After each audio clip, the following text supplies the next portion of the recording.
ಸ್ನೇಹಿತರೆ ನಮಸ್ಕಾರ. ಎಸ್ಪಿ ಕನ್ನಡ ಚಾನೆಲ್ನ ಮತ್ತೊಂದು ವಿಡಿಯೋಗೆ ನಿಮಗೆಲ್ಲ ಆತ್ಮೀಯ ಸ್ವಾಗತ. ಇವತ್ತಿನ ನನ್ನ ವಿಡಿಯೋದಲ್ಲಿ ಹಿಂದೂ ಮುಸ್ಲಿಂ ಬಾಂಧವರು ಒಟ್ಟಾಗಿ ಆಚರಿಸುವ ಹಬ್ಬಗಳ ಬಗ್ಗೆ ತಿಳಿಯೋಣ.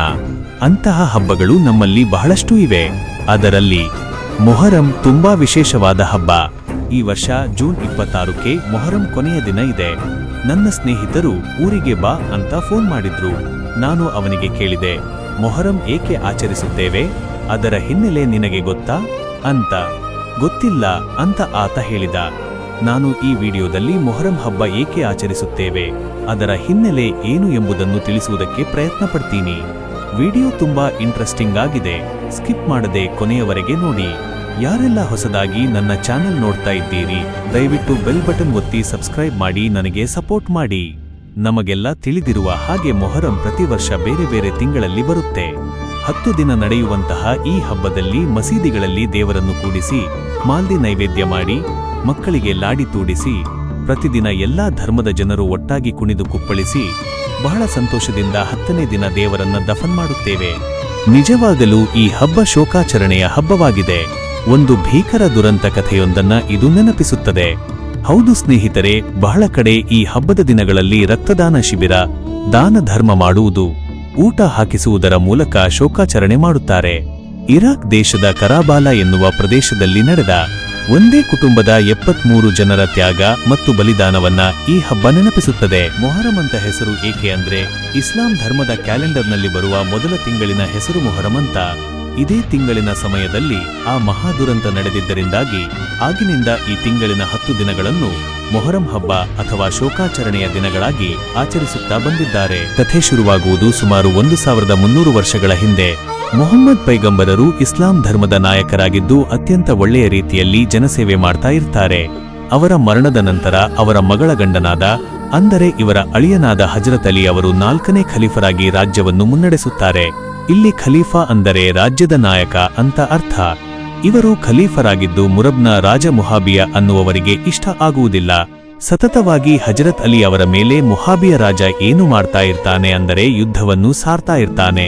ಇವರಿಬ್ಬರ ನಡುವೆ ಸಂಘರ್ಷ ಬಹಳಷ್ಟು ವರ್ಷಗಳ ಕಾಲ ನಡೀತಾ ಇರುತ್ತದೆ.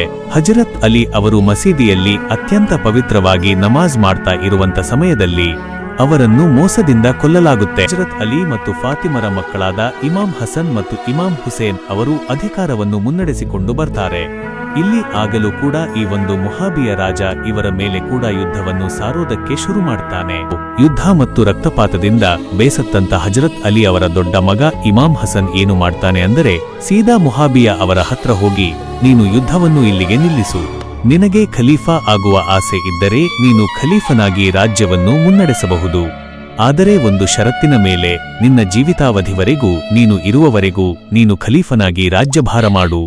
ನೀನು ತೀರಿ ಹೋದ ನಂತರ ಈ ಒಂದು ಖಲೀಫನಾಗುವ ಅಧಿಕಾರ ನಿನ್ನ ಮಕ್ಕಳಿಗೆ ಅಥವಾ ನಿನ್ನ ವಂಶಸ್ಥರಿಗೆ ಯಾರಿಗೂ ಕೂಡ ಇರೋದಿಲ್ಲ ಅನ್ನುವಂತ ಒಂದು ಷರತ್ತಿನ ಆಧಾರದ ಮೇಲೆ ಆತನನ್ನು ಖಲೀಫನನ್ನಾಗಿ ಮಾಡೋದಕ್ಕೆ ಒಪ್ಪಿಕೊಳ್ಳುತ್ತಾನೆ. ಮುಂದೆ ಕೆಲವು ವರ್ಷಗಳಾದ ನಂತರ ಮುಹಾಬಿಯ ತಾನು ಕೊಟ್ಟ ಮಾತನ್ನು ಮರೆತು ಮುಹಾಬಿಯ ರಾಜ ಏನು ಮಾಡ್ತಾನೆ ಅಂದ್ರೆ, ತನ್ನ ಮಗನಾದ ಯಜೀದ್ನನ್ನು ಸಿರಿಯಾ ದೇಶದ ಖಲೀಫನನ್ನಾಗಿ ಮತ್ತು ರಾಜನನ್ನಾಗಿ ಪರಿಚಯ ಮಾಡ್ತಾನೆ. ಇದರಿಂದ ಇಮಾಮ್ ಹಸನ್ ಅವರಿಗೆ ತುಂಬಾನೇ ಸಿಟ್ಟು ಬರುತ್ತೆ. ಮುಹಾಬಿಯ ಮಾಡಿದ ಈ ನಂಬಿಕೆ ದ್ರೋಹವನ್ನು ಅವರು ತೀವ್ರವಾಗಿ ವಿರೋಧಿಸುತ್ತಾರೆ. ಯಾವಾಗ ಇಮಾಮ್ ಹಸನ್ ಅವರು ಇದನ್ನು ವಿರೋಧಿಸಿದರೋ ಆಗ ಅವರನ್ನು ದಾರಿಯಿಂದ ತಪ್ಪಿಸಲು ಮುಹಾಬಿಯ ರಾಜ ಒಂದು ಕ್ರೂರ ಸಂಚು ರೂಪಿಸುತ್ತಾನೆ. ಕೊನೆಗೆ ಇಮಾಮ್ ಹಸನ್ ಅವರಿಗೆ ಅವರು ಉಣ್ಣುವ ಊಟದಲ್ಲಿ ಅಥವಾ ಕುಡಿಯುವ ನೀರಿನಲ್ಲಿ ಮೋಸದಿಂದ ವಿಷ ಹಾಕಿ ಸಾಯಿಸಲಾಗುತ್ತದೆ. ಹೀಗೆ ಇಮಾಮ್ ಹಸನ್ ಅವರ ಮರಣದ ನಂತರ ಯಜೀದ್ ತಾನೇ ಇಡೀ ಸಾಮ್ರಾಜ್ಯದ ಸರ್ವಾಧಿಕಾರಿ ಎಂದು ಘೋಷಿಸಿಕೊಳ್ಳುತ್ತಾನೆ. ಆದರೆ ಇಮಾಮ್ ಹಸನ್ ಅವರ ತಮ್ಮನಾದ ಇಮಾಮ್ ಹುಸೇನ್ ಅವರು ಬದುಕಿರುತ್ತಾರೆ. ಅವರು ಯಜೀದ್ನ ಈ ಅಧರ್ಮದ ಆಡಳಿತವನ್ನು ಮತ್ತು ಆತನ ಕ್ರೌರ್ಯವನ್ನು ಒಪ್ಪಿಕೊಳ್ಳಲು ಸಂಪೂರ್ಣವಾಗಿ ನಿರಾಕರಿಸುತ್ತಾರೆ. ಅಲ್ಲಿಂದ ಈ ಕಥೆ ಇಸ್ಲಾಂ ಇತಿಹಾಸದ ಅತ್ಯಂತ ದೊಡ್ಡ ದುರಂತವಾದ ಕರ್ಬಲಾ ಯುದ್ಧದ ಕಡೆಗೆ ತಿರುಗುತ್ತದೆ. ಇಮಾಮ್ ಹಸನ್ ಅವರ ಸಾವಿನ ನಂತರ ಯಜೀದ್ ತಾನೇ ಇಡೀ ಸಾಮ್ರಾಜ್ಯದ ಸರ್ವಾಧಿಕಾರಿ ಎಂದು ಘೋಷಿಸಿಕೊಳ್ಳುತ್ತಾನೆ. ಕೇವಲ ರಾಜನಾಗುವುದಷ್ಟೇ ಅಲ್ಲದೆ ಪ್ರವಾದಿ ಮೊಹಮ್ಮದರ ಮೊಮ್ಮಗ ಹಾಗೂ ಇಮಾಮ್ ಹಸನ್ ಅವರ ತಮ್ಮನಾದ ಇಮಾಮ್ ಹುಸೇನ್ ಅವರು ತನಗೆ ಶರಣಾಗಬೇಕು ಮತ್ತು ತನ್ನ ಆಡಳಿತವನ್ನು ಒಪ್ಪಿಕೊಳ್ಳಬೇಕು ಎಂದು ಯಜೀದ್ ಒತ್ತಾಯಿಸುತ್ತಾನೆ. ಆದರೆ ಸತ್ಯ, ನ್ಯಾಯ ಮತ್ತು ಧರ್ಮದ ಹಾದಿಯಲ್ಲಿ ನಡೆಯುತ್ತಿದ್ದ ಇಮಾಮ್ ಹುಸೇನ್ ಅವರು ಒಬ್ಬ ಕ್ರೂರಿ ಹಾಗೂ ಅಧರ್ಮಿಯಾದ ಯಜೀದ್ನ ಆಡಳಿತಕ್ಕೆ ತಲೆಬಾಗಲು ಖಂಡಿತ ಸಾಧ್ಯವಿಲ್ಲ ಎಂದು ಧೀರವಾಗಿ ನಿರಾಕರಿಸುತ್ತಾರೆ. ಯಜೀದ್ನ ಕಿರುಕುಳ ಮತ್ತು ಹಿಂಸೆ ದಿನದಿಂದ ದಿನಕ್ಕೆ ಹೆಚ್ಚಾದಾಗ ಇಮಾಮ್ ಹುಸೇನ್ ಅವರು ಮದೀನಾ ನಗರವನ್ನು ಬಿಟ್ಟು ತಮ್ಮ ಕುಟುಂಬ, ಆಪ್ತರು ಮತ್ತು ಚಿಕ್ಕ ಮಕ್ಕಳೊಂದಿಗೆ ಇರಾಕ್ ದೇಶದ ಕಡೆಗೆ ಪ್ರಯಾಣ ಬೆಳೆಸುತ್ತಾರೆ. ಹೀಗೆ ಪ್ರಯಾಣ ಮಾಡ್ತಾ ಇರುವಾಗ ಅವರು ಬಂದು ತಲುಪುವ ಜಾಗವೇ ಇರಾಕ್ನ ಕರ್ಬಲಾ ಎನ್ನುವ ಮರುಭೂಮಿ ಪ್ರದೇಶ. ಇಮಾಮ್ ಹುಸೇನ್ ಅವರು ತಮ್ಮ ಕುಟುಂಬದೊಂದಿಗೆ ಕರ್ಬಲಾ ತಲುಪುತ್ತಿದ್ದಂತೆ ಯಜೀದ್ನ ಬರೋಬ್ಬರಿ 80,000ಕ್ಕೂ ಹೆಚ್ಚು ಸೈನಿಕರು ಇವರನ್ನು ಸುತ್ತುವರಿಯುತ್ತಾರೆ. ಇಲ್ಲಿ ಯಜೀದ್ನ ಸೈನಿಕರು ಮಾಡಿದ ಅತ್ಯಂತ ಕ್ರೂರ ಕೆಲಸ ಏನಪ್ಪಾ ಅಂದ್ರೆ, ಮೊಹರಂ ತಿಂಗಳ 7ನೇ ದಿನದಿಂದ ಕರ್ಬಲಾ ಮರುಭೂಮಿಯ ಪಕ್ಕದಲ್ಲೇ ಹರಿಯುತ್ತಿದ್ದ ಯೂಫ್ರಟೀಸ್ ಫುರಾತ್ ನದಿಯಿಂದ ಇಮಾಮ್ ಹುಸೇನ್ ಅವರ ಶಿಬಿರಕ್ಕೆ ಹನಿ ನೀರು ಸಿಗದಂತೆ ತಡೆಯುತ್ತಾರೆ. ಉರಿಬಿಸಿಲಿನ ಮರುಭೂಮಿ, ಕುಡಿಯಲು ಒಂದು ಹನಿ ನೀರಿಲ್ಲದೆ ಇಮಾಮ್ ಹುಸೇನ್ ಅವರ ಕುಟುಂಬದ ಸಣ್ಣ ಸಣ್ಣ ಮಕ್ಕಳು, ಮಹಿಳೆಯರು ದಾಹದಿಂದ ತತ್ತರಿಸಿ ಹೋಗುತ್ತಾರೆ. ಆದರೂ ಇಮಾಮ್ ಹುಸೇನ್ ಅವರು ಅಧರ್ಮದ ಹಾದಿ ಹಿಡಿದ ಯಜೀದ್ಗೆ ಶರಣಾಗುವುದಿಲ್ಲ. ಕೊನೆಗೆ ಮೊಹರಂ ತಿಂಗಳ 10ನೇ ದಿನದಂದು ಇದನ್ನು ಆಶುರಾ ಎನ್ನಲಾಗುತ್ತದೆ. ಇವರಿಬ್ಬರ ನಡುವೆ ಭೀಕರ ಯುದ್ಧ ನಡೆಯುತ್ತದೆ. ಒಂದೆಡೆ ಯಜೀದ್ನ ಸಾವಿರಾರು ಸೈನಿಕರ ಸೈನ್ಯ, ಇನ್ನೊಂದೆಡೆ ಹನಿ ನೀರಿಲ್ಲದೆ ಒಣಗಿ ಹೋಗಿದ್ದ ಇಮಾಮ್ ಹುಸೇನ್ ಅವರ ಕೇವಲ 72 ಜನರ ಪುಟ್ಟ ತಂಡ. ಈ ಅಸಮಾನ ಯುದ್ಧದಲ್ಲಿ ಇಮಾಮ್ ಹುಸೇನ್ ಅವರ 6 ತಿಂಗಳ ಪುಟ್ಟ ಕಂದಮ್ಮ ಅಲಿ ಅಸ್ಗರ್ ಸೇರಿದಂತೆ ಅವರ ಇಡೀ ಕುಟುಂಬದ ಒಟ್ಟು 72 ಜನರನ್ನು ಅತ್ಯಂತ ಕ್ರೂರವಾಗಿ ಕೊಲ್ಲಲಾಗುತ್ತದೆ. ಕೊನೆಯದಾಗಿ ಇಮಾಮ್ ಹುಸೇನ್ ಅವರು ಪ್ರಾರ್ಥನೆ, ನಮಾಜ್ ಮಾಡುತ್ತಿರುವಾಗ ಅವರ ತಲೆಯನ್ನು ಕಡಿಯಲಾಗುತ್ತದೆ.